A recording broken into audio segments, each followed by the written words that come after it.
Blouse पीसच्या छोट्या छोट्या तुकड्यांपासून मी आज खूप सुंदर अशी वस्तू बनवणार आहे। कपड्याला फक्त आपल्याला पेस्टिंग कॅनव्हास लावायचा आहे, जो आपण ब्लाउजचे गळे करताना किंवा ड्रेसचे गळे करताना वापरतो। तर याचं जे मेजरमेंट आहे ते 6 बाय 5 इंच आहे। सगळ्यांचं मेजरमेंट सेम आहे, 6 बाय 5 इंच। अस्तरचं पण मेजरमेंट सेम आहे। त्यानंतर मी ते हँडल घेतलेले आहे। हँडलची जी लांबी आहे ती मी 7.5 इंच घेतलेली आहे। 2 इंच दोन आपल्याला हँडल लागणार आहे। त्यानंतर ज्या साइडने 6 इंच आहे त्या साइडने अशा पद्धतीने फोल्ड करायचं। फोल्ड करून सेंटर मार्क करून घ्यायचा। असा सेंटर मार्क करायचा आणि मग इथे आपल्याला कट देऊन द्यायचा किंवा तुम्ही खडूने सुद्धा मार्क करू शकता। तर सेंटर मार्क करून झाल्यानंतर जिथून आपण सेंटर मार्क केलेला आहे तिथून डाव्या आणि उजव्या बाजूला आपल्याला 1-1 इंचावरती असं मार्किंग करायचं आहे हँडल जॉईन करण्यासाठी। तर अशा पद्धतीने ते सेंटरवरती हँडल ठेवायचे जिथे आपण 1-1 इंचावरती मार्किंग केलं आणि तिथे आपल्याला असं सरळ शिवून घ्यायचं आहे। तर मी ते शिवून घेतलेलं आहे आणि दुसरा सुद्धा पीस अशाच पद्धतीने फोल्ड करायचा।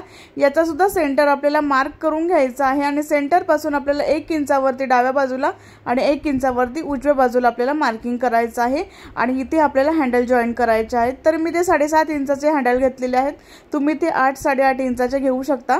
तर मी ते दोन्ही हँडल जे आहेत ते मी ते जॉईन करून घेतलेले आहेत आणि असे आपले 2 पीस तयार झालेले आहेत। तर इथे जे आहे ते झिप घेतलेली आहे मी 6.5 इंचाची। अशा पद्धतीने सरळ ठेवायचे आहे कपड्यावरती। त्यानंतर वरती अस्तर ठेवायचं आणि ते सरळ शिवून घ्यायचं आहे। तर मी ते सरळ शिवून घेतलेलं आहे। त्यानंतर अशा पद्धतीने फोल्ड करायचं व्हिडिओत दाखवल्याप्रमाणे आणि त्यानंतर असं टॉप स्टिच करून घ्यायचं। हँडलच्या वरती आपल्याला टॉप स्टिच करायचं आहे। त्यानंतर दुसरा पीस घ्यायचा, त्याची सरळ बाजू सरळ कपड्यावरती ठेवायची। त्यानंतर झिप वरती आपल्याला अस्तर ठेवायचं आणि अशा पद्धतीने आपल्याला शिवून घ्यायचं आहे। त्यानंतर अशा पद्धतीने फोल्ड करायचं। फोल्ड करून आपल्याला इथे टॉप स्टिच करून घ्यायचं आहे। अशा पद्धतीने व्यवस्थित फोल्ड करायचं आणि इथे टॉप स्टिच करायचं। तर मी ते टॉप स्टिच सुद्धा करून घेतलेलं आहे आणि त्यानंतर आपल्याला इथे एक रनर लागणार आहे। तर एक छोटंसं पाऊच आहे, त्यामुळे आपल्याला इथे एकच रनर टाकायचा आहे। तर कोणताही झिपचा एक भाग कमी ठेवायचा आहे आणि एक भाग जास्त ठेवायचा आणि मग यामध्ये रनर टाकायचा आहे, म्हणजे पटकन रनर जे आहे ते यामध्ये जातं। त्यानंतर एक्स्ट्राची जी झिप आहे ती आपल्याला इथे कट करून घ्यायची आणि त्यानंतर असं फोल्ड करायचं। तर फोल्डिंग करताना जिथे आपण झिपचा भाग खालचा जॉईंट आहे, म्हणजे कपडा जो आहे तो प्रिंटेड, तो एकावरती एक आला पाहिजे अशा पद्धतीने आपल्याला ठेवायचा, म्हणजे झिप व्यवस्थित अशी जॉईंट होईल, कुठेही खाली वरती होणार नाही। तर अशा पद्धतीने पिनअप करून घ्यायचं आपल्याला चारही बाजूंनी, म्हणजे व्यवस्थित अशी झिप जी आहे ती व्यवस्थित येईल। व्यवस्थित फोल्ड करायचं आहे। त्यानंतर आपल्याला जे आहे ते इथे थोडासा भाग ओपन ठेवायचा आहे। तर इथे एवढा भाग जो आहे तर मी मार्किंग करते तेवढा भाग मी ओपन ठेवणार आहे आणि सगळ्या बाजूंनी आपल्याला इथे शिवून घ्यायचं आहे। तर मी ते सगळ्या बाजूंनी जे आहे ते शिवून घेतलेलं आहे। एवढा भाग ओपन ठेवलेला आहे, सगळ्या बाजूंनी शिवून घेतलेला आहे। त्यानंतर आपल्याला कॉर्नर आपल्याला तयार करायचे आहेत। तर 1 बाय 1 इंचाचे आपल्याला चारही जे कॉर्नर आहेत आपले ते बनवायचे आहेत। तर इथे बेस आपण तयार करत आहोत 1 बाय 1 इंचाचा। चारही बॉक्स आपल्याला असेच तयार करायचे आहेत। तर मी चारही बॉक्स जे आहेत ते मी असे तयार करून घेतलेले। त्यानंतर हे बॉक्स आपल्याला कट करून घ्यायचे आहेत।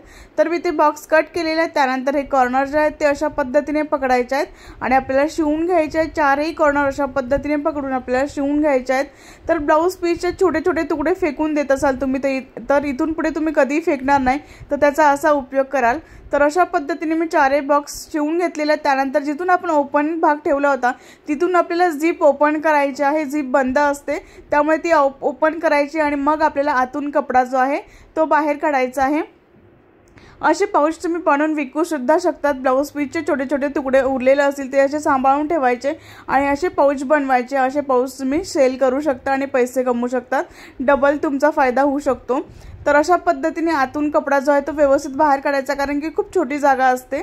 इथून आपण जेवढी छोटी जागा ठेवलेली होती आतून कपडा बाहेर काढण्यासाठी, तर व्यवस्थित असं बाहेर काढून घ्यायचं। तर मी ते बाहेर काढून घेतलेलं आहे कपडा आणि त्यानंतर इथे जिथे ओपन भाग होता तो शिवून घ्यायचा आहे। तर मी तो शिवून घेतलेला आहे आणि आतमध्ये अस्तर जे आहे ते टाकून द्यायचं आहे। त्यानंतर यामध्ये तुम्ही तुमचे पैसे ठेवू शकतात, कॉइन ठेवू शकतात, मेकअपच्या छोट्या छोट्या वस्तू ठेवू शकतात आणि ही पर्स तुम्ही छोटीशी पर्स तुम्ही वापरू शकतात किंवा लहान मुलांना सुद्धा तुम्ही हे गिफ्ट देऊ शकतात। गिफ्ट साठी सुद्धा खूप छान ऑप्शन आहे।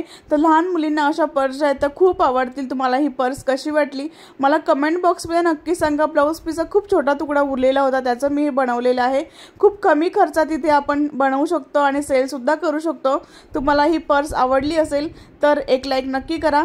तर इथे याची उंची जी आहे ती 3 इंच तयार झालेली आहे आणि रुंदी जी आहे ती 5.5 इंच तयार झालेली आहे।